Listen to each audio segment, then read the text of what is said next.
আপনারা তো জানেন আজকে আমাদের দেশনেত্রী বেগম খালেদা জিয়ার মর্নিং জানাজা ফিউনারাল সব কিছু মিলিয়ে আমাদের অনেক বিদেশি বন্ধুরা পরিবারের প্রতি সহানুভূতি জানানোর জন্য এসছে এখানে এর মধ্যে আসছে ভারতের পররাষ্ট্রমন্ত্রী আসছে, পাকিস্তানের স্পিকার আসছে, তারপরে নেপালের পররাষ্ট্রমন্ত্রী আসছে, ভুটানের পররাষ্ট্রমন্ত্রী আসছে, তারপরে মালদ্বীপের সিনিয়র এডুকেশন মিনিস্টার আসছেন, তারপরে শ্রীলঙ্কার ফরেন মিনিস্টার আসছেন। সব দেশে মানে সার্ক কান্ট্রি, সাউথ এশিয়ার সব দেশ রিপ্রেজেন্টেড হয়েছে এবং সিনিয়র মিনিস্টার লেভেলে সবাই আসছে, যারা আসছে সিনিয়র মিনিস্টার লেভেলে আসছেন। তো সুতরাং এটা আমাদের দুই দিক থেকে একটা বিষয় হচ্ছে দেশনেত্রী বেগম খালেদা জিয়ার প্রতি তার যে নেতৃত্বে বাংলাদেশ একটা দেশে এবং দেশের বাইরে আমাদেরকে একটা সম্মানের জায়গায় নিয়ে গেছে এবং বাংলাদেশকে তারা যেই চোখে দেখছে সেটা সাধারণ একটি দেশ হিসেবে নয়, আমরা একটা জায়গায় পৌঁছেছি এবং সেখানে বেগম খালেদা জিয়ার যে অবদান সেটা তার স্বীকৃতি হিসাবে তারা বাংলাদেশে আসছে এবং আগামীতে বাংলাদেশের সাথে এই সমস্ত দেশগুলোর সম্পর্ক সম্বন্ধে আমরা আলোচনা করেছি। তারাও যে আগামী দিনে যদি বিএনপি নির্বাচিত হয় জনগণের ভোটে, তাহলে আগামী দিনের যে কি ধরনের সম্পর্ক আমরা করতে চাই তাদের সাথে এবং আমরা তাদের ফরেন রিলেশনশিপ কি হবে তাদের সাথে এবং ব্যবসা বাণিজ্য, বিনিয়োগ, কালচার, সংস্কৃতি, তারপরে ট্যুরিজম, সব কিছু মিলিয়ে সবার একটা আগ্রহ বাংলাদেশের সাথে কাজ করার। আগামী নির্বাচিত সরকার আসলে এটা খুব গুরুত্বপূর্ণ এবং তারা এটার উপর গুরুত্ব দিচ্ছে। তো সুতরাং আমাদের সাউথ এশিয়ার আরেকটা বিষয় হচ্ছে, আমরা দেখেন সাউথ এশিয়া বিশ্বের মধ্যে বর্তমানে সবচেয়ে কম ইন্টিগ্রেটেড একটা রিজিয়ন।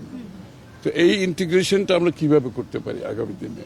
প্রত্যেকটি দেশ আমাদের সাপ্লাই চেইন, খাদ্যদ্রব্য থেকে শুরু করে র মেটেরিয়াল থেকে শুরু করে এই সাপ্লাই চেইনটা আমরা কিভাবে ইমপ্রুভ করতে পারি, আমাদের অর্থনৈতিক উন্নয়নে একজন আরেকজনের সাথে কিভাবে সহায়ক ভূমিকা পালন করতে পারে, এই বিষয়গুলো উঠে এসেছে।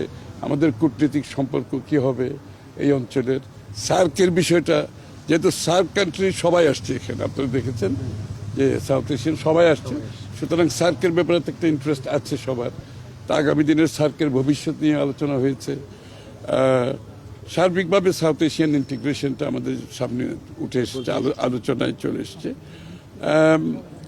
এবং সবচেয়ে বড় কথা হচ্ছে যে দেশনেত্রীর প্রতি তাদের যে ভালোবাসা, তাদের যে সম্মান, যে রেসপেক্ট, এবং আপনি চিন্তা করেন খুব কম সময়ের মধ্যে এতগুলো দেশ থেকে এতগুলো সিনিয়র মিনিস্টার রিপ্রেজেন্ট করেছে এবং তাদের ফ্যামিলির প্রতি সহানুভূতি প্রকাশ করেছে, তারেক সাহেবের প্রতি তাদের এটাও তো একটা, যে তারেক সাহেবের সাথে দেখা করা মানে তো তারেক সাহেবের উপর একটা আস্থার প্রমাণ করে এখানে, যে তার নেতৃত্বে তার আছে বলে, আস্থা আছে বলেই তারা কিন্তু ওনার সাথেই দেখা করেছে।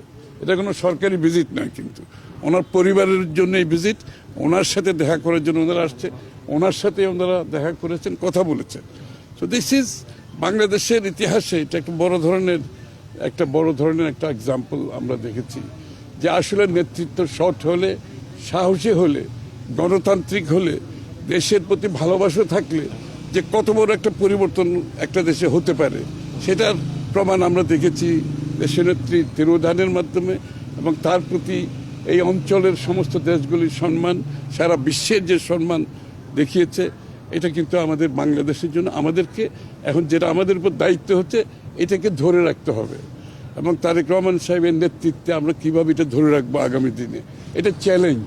এবং আমরা এই চ্যালেঞ্জ ইনশাআল্লাহ বিএনপির পক্ষ থেকে আমাদের নেতা আমরা সবাই গ্রহণ করেছি। এইভাবেই আগামীর বাংলাদেশের যে মানুষের প্রত্যাশা, যে আকাঙ্ক্ষা, সেটা পূরণ করার জন্য আমরা অঙ্গীকারবদ্ধ, প্রতিজ্ঞাবদ্ধ, সেদিকে আমরা এগিয়ে যাচ্ছি ইনশাআল্লাহ। সবাই দোয়া করবেন। আশা করি ম্যাডাম চলে গেছে, ম্যাডাম যে টর্চ বেয়ারার হিসাবে যে টর্চটা তারেক রহমান সাহেবের হাতে তুলে দিয়েছে, সেটা আমরা ইনশাআল্লাহ ক্যারি করতে পারবো আগামী দিনে, সেটা আমাদের বিশ্বাস আছে। একটা বিষয় একটুখানি, যে আপনার ভারতের পররাষ্ট্রমন্ত্রী আপনার ডক্টর শ্রী জয়শঙ্কর আপনার দেখা করেছেন, শোক বার্তাও দিয়েছেন, তো একটুখানি আপনি সেখানে ছিলেন, আমরা দেখেছি আর কি। তো আপনার ওনাদের কি ধরনের বার্তা, মানুষ আসলে খুব ইন্টারেস্টেড জানতে চায়, এই যে মানে 5 আগস্টের পরবর্তী যে প্রেক্ষাপট রাজনৈতিক, সেখানে আপনার আজকে যে উনি এসেছেন, শোক বার্তা দিয়েছেন নরেন্দ্র মোদী, একটু যদি আপনার মানুষের খুব জানবার আগ্রহ আছে আর কি, যে কী ধরনের বার্তা আপনার, আপনি যেটা বললেন যে সম্পর্কের যে বিষয়টি আর কি, আগামী ইলেকশন, একটু যদি বলতেন, মানুষের খুব জানবার আগ্রহ আছে। এটা তো খালি ভারতের পররাষ্ট্রমন্ত্রী, আমি তো বললাম এই অঞ্চলের সব দেশ থেকে আসছে, সব দেশের প্রায় পররাষ্ট্রমন্ত্রী সবাই আসছেন, অন্যমন্ত্রীরা আসছেন, সবার বার্তা একটা হচ্ছে বাংলাদেশের সাথে আগামী দিনের একটা সুসম্পর্ক সবাই চাচ্ছে, এবং তারেক রহমান সাহেবের নেতৃত্বের প্রতি তাদের আস্থা আছে বলেই ওনারা এত দূর ট্রাভেল করে এসে ওনার সাথে দেখা করে ওনার প্রতি, পরিবারের প্রতি সহানুভূতি দিচ্ছে। এটা তো একটা এক্সাম্পল। দেশনেত্রী বেগম জিয়া, খালেদা জিয়া বাংলাদেশে কোনো ক্ষমতাই নাই, ওনার পরিবারের কেউ ক্ষমতায় নাই, বিএনপি ক্ষমতায় নাই, এরপরও সমস্ত দেশগুলো যে আস্থা রেখেছেন বিএনপির উপরে, ওনার তারেক রহমান সাহেবের নেতৃত্বে, ওনার পরিবারের প্রতি যে সম্মান দেখিয়েছেন, এটা তো বাংলাদেশের জন্য সম্মান। সুতরাং সেই সম্পর্ক শুধু ভারতের বেলায় না, সকলের বেলায় প্রযোজ্য একরকম। আমরা তো আমাদের নিজস্ব বাংলাদেশের পররাষ্ট্র নীতিতে সকলের সাথে আমাদের সম্মানের সাথে সম্পর্কের কথা বলছি। প্রত্যেকটি দেশের পরস্পর স্বার্থ সংরক্ষণের মাধ্যমে সম্পর্কের কথা বলছি।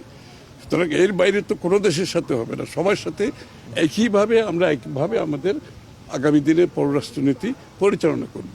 সকলের জন্য এটা প্রযোজ্য। Thank you.